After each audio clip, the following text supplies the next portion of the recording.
구독자 여러분 반갑습니다. 어제 블루웨이브의 마지막 관문인 조지아 의회 선거의 투표가 끝났습니다. 바이든은 공화당 우세 지역인 조지아주에서 0.25%의 근접차로 선거인단을 확보했었는데요. 상원에서 공화당이 50, 민주당 48인 상황에서 이석을 놓고 블루웨이브를 달성하느냐 마냐의 문제가 있었습니다. 하지만 공화당의 데이비드 퍼디와 켈리 네플러 두 의원이 과반 득표에 실패해서 다시 의회 선거를 치렀는데요. 조지아주 의회 선거에서조차 바이든과 트럼프의 대선을 방불케 했었습니다. 사실상 민주당의 승리로 끝나면서 블루웨이브를 달성시켰는데요. 하지만 블루웨이브가 됐을지라도 증시에는 여러가지 문제가 산재해 있습니다. 바로 반독점법과 법인세 인상이 주요 문제로 남았는데요. 트럼프가 2017년 법인세 최고 세율을 35%에서 20%까지 낮춰놓았던 법인세를 바이든은 부유계층에 대한 세금을 인상, 중산층에게는 세금 감면의 방향을 띠면서 다시 28%의 인상을 한다고 공약을 발표했었습니다. 또한 민주당에서 오랫동안 걸고 넘어지는 구글, 아마존, 페이스북, 마이크로소프트 같은 빅테크 기업의 반독점법 규제에 속도가 붙을 것으로 예상되어 심리를 위축시키고 있죠. 주식 투자자로 유명한 제레미 시겔 교수는 블루웨이브가 완성되면 주가는 5에서 10% 단기적으로 하락할 수 있다고 경고를 했습니다. 하지만 어제의 미 증시는 상승을 했었죠. 개인적인 의견으로는 어느 정도 공감을 합니다. 하지만 전통산업이 모여있는 다우존스 같은 경우는 법인세를 상쇄시키고 경기부양책 기대감으로 상승할 가능성이 높죠. 또한 바이든 정부가 원하는 어려운 사람들에게 돈을 나눠주고 경기를 부양시키는 정책은 실제로 체감 경기를 느낄 수 있는 중소기업들이 모인 러셀 증시를 급등시킬 가능성이 충분합니다. 테크가 모여있는 나스닥 같은 경우 반독점법, 자사주 매입으로 증시를 상승시켰던 법인세 인하가 다시 올라갈 가능성이 생기면서 약세를 받을 수는 있습니다. 다만 반독점법 같은 경우 회피나 벌금으로 끝나는 경우도 있으며 소송 자체가 몇 년씩 걸리는 일이기 때문에 단기적으로만 영향을 받을 가능성이 크다고 생각이 됩니다. 법인세도 블루웨이브를 할지라도 최소 4분기나 통과할 것이라는 예측이 있기 때문에 당장은 시장 회복의 흐름을 따라갈 가능성이 매우 높습니다. 트럼프 정권 내내 증시에 영향을 준 것은 보호무역주의였습니다. 2018년부터 시작된 미중 무역 분쟁은 금리 인상과 함께 2년간 증시를 하락으로 이끌어왔죠. 그런 바이든 정권에서는 가장 영향을 줄 수 있는 정책은 무엇일까요? 바로 통화정책입니다.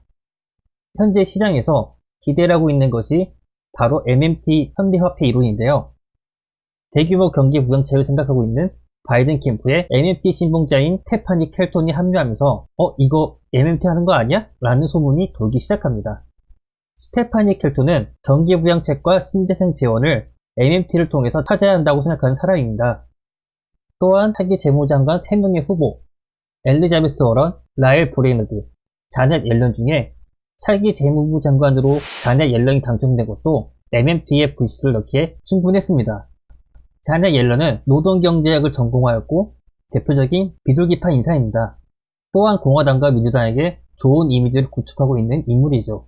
자넷 옐런은 지난 연준 의장이 지낼 때 고압경제를 강조했던 사람입니다. 완전 고용이 있어서 인플레이션 같은 변수에 신경 쓰지 말아야 한다는 성향을 가진 사람이죠. 현재 저금리, 5차 부양책, 양적 완화 등 통화정책을 펼치는 상황에서 조 바이든과 제롬 파월의 정치 색깔을 모두 수용할 수 있는 생각을 가진 인사입니다. 또한 민주당 내에서 MMT에 대해 우려를 표하는 의원들과의 사이가 3명의 후보들 중에 가장 많은 지지를 받기도 합니다. 그렇기 때문에 재무부 장관으로서 바이든과 연준, 의회의 중간다리 역할을 원활하게 할 수 있을 거라 평가받고 있는 인물입니다. 그럼 도대체 MMT란 무엇일까요? 그냥 돈을 막 찍어내는 것일까요? 그건 아닙니다. 2009년 이후 3차에 걸친 양적 완화, 2020년의 양적 완화와 MMT는 다른 의미를 가지고 있습니다. 네이버 지식백과의 현대통화 이론을 살펴보면 정부의 지출이 세수를 넘어서면 안 된다는 주류 경제학의 철칙을 깨고 경기 부양을 위해 정부가 화폐를 계속 발행해야 한다는 주장입니다. MMT는 케인주주의 성향을 가지고 있죠. 2009년과 2020년의 양적 완화는 자산시장의 안정과 낙수 효과가 목적입니다. 헬리콥터원이라 불리는 양적 완화는 시장에 돈을 뿌리고 은행은 대출을 해주며 이어 시중은행은 기업에게 대출해주고 국채 매입을 통해 통화량을 늘리면 기업이 투자를 하게 되는 낙수효과 방식입니다. 연준은 오퍼레이션 트위스트를 통해서 장기 채권을 매입하며 저금리를 유지하는 게 불과 몇 달 전인 작년 11월에 시장에서 가지던 기대감이었습니다. 얼핏 보기에 양적 완화는 성공한 것처럼 보이지만 선순환이 좀처럼 일어나지 않았고 자산시장 상승만 불러일으켜 양극화가 더 심해지게 되었죠. 이 양적 완화는 연준이 목표로 하는 인플레이션까지 도달하지 못하고 실패로 끝났습니다. 그런데 MMP는 좀 다릅니다. 중산층, 서민에게 직접적으로 돈을 살포할 수 있게 하는 것이 목표입니다. 마치 이번 5차 부양책과 같은 방식인데요. 일종의 재난지원금 같이 생각하시는 게 편합니다. 미 정부의 정책을 통해서 어려운 사람들에게 직접적으로 돈을 공급하는 정책을 펼치기 위해 세컨더리 마켓에 국채를 발행하면 연준이 매입해주거나 미 정부가 증세를 통해서 재원을 마련합니다. 정부에서 돈을 직접적으로 살포하여 소비를 일으키면 기업의 실적이 상승하고 영업이익으로 설비 투자를 하고 고용까지 하게 되며 임금 인상을 통해 서민들의 가처분 소득이 늘어나고 이는 다시 소비로 이어지는 선순환을 목표로 합니다. 결국 바이든의 공약도 중산층의 안정화를 기반으로 경기를 부양시킨다와 공통되고 있죠. 다만 이렇게 좋아 보이는 MMT도 부작용을 가지고 있습니다.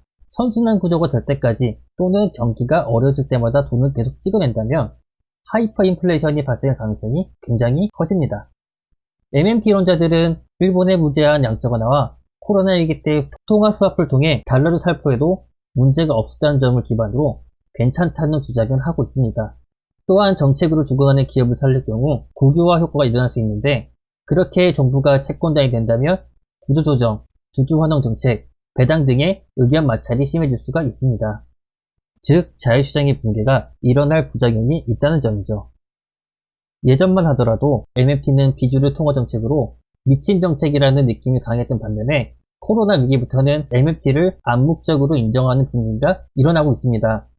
연준 의장인 제롬 파월은 6월 FOMC 기자회견과 청문회에서 이런 발언을 합니다. 이번 경기 약강이 모든 미국인에게 공평하게 가해지지는 않았다. 감내하기 가장 어려운 사람들이 가장 큰 피해를 입었다. 고용시장에 미친 팬데믹의 충격에 가슴이 아프다. 저임금 노동자에게 다시 도움을 줄 수 있기를 바란다. 그 사람들은 일자리를 찾는데 힘든 나날을 갖게 될 것이며 그들이 자신의 아파트에 계속 살 수 있도록 하고 청구서를 계속 낼 수 있도록 하는 게 더 좋다. 이것은 자연재해일 뿐이지 그들의 잘못이 아니다.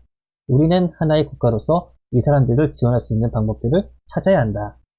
제롬 파월은 MMT 뉘앙스를 풍기는 발언을 했었고 여기에 댈러스 연은 총재 카플란이 어느 정도 기존의 통화정책 실패를 인정하고 MMT의 일부분이라도 MMT 영역에 들어가서 앞으로 해야 될 것이라고 불을 지피게 됩니다.